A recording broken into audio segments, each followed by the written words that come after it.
Context of an organization. Very important point for you to understand.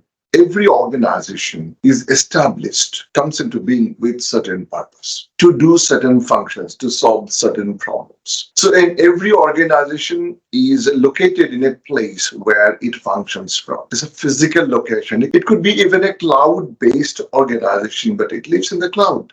It has to have a place where it works. Even the cloud system organization are also governed by certain cyber regulations or a country regulations.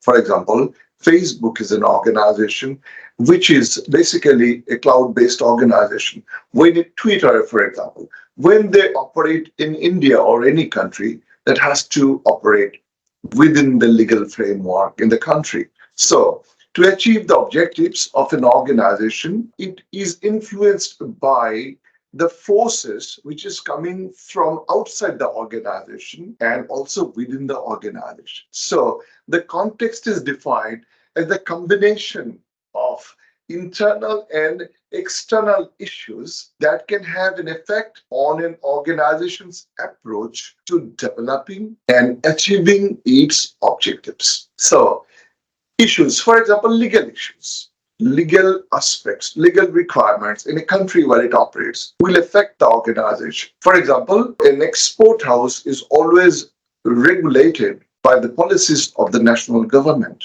and therefore you have to ensure that your operation is in compliance with the organization. So this will have an impact. So external forces like legal, like in business ecosystem, can have an influence. So it's also referred to as by business environment or of an organization or ecosystem of an organization. It applies to an organization which is not for profit. For example, an NGO.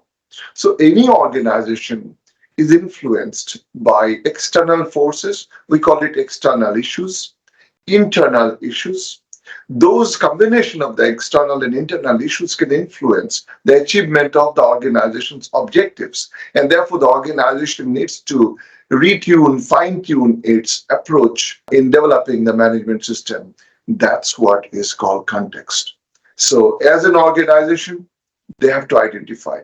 As an auditor, you have to have an understanding that, or you have to ask questions that the organization, or you have to verify that the organization has a process to determine the external issues, and internal issues that can impact. External issues could be legal, it could be competitive, it could be regional, it could be international, it could be in a specific location, and also factors which is beyond the organization's control. Sometimes it could be environmental. For example, many years ago, there was a pipeline being constructed from Canada and US. Now, some part is frozen when some part is still workable.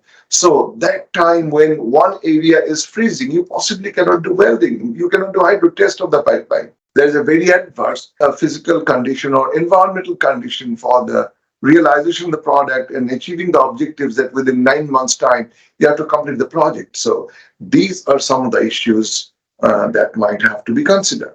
Internal issues are possibly the organization's knowledge, competence, infrastructure, machinery, equipment, knowledge base of the organization, availability of right resources, availability of logistics, infrastructure, raw material, or whatever can influence within the organization is internal context. Sometimes culture, sometimes organization, local factors within the organization can be considered as internal issues. All them will have an impact on achieving the organization's objective. Therefore, organization needs to determine all those issues.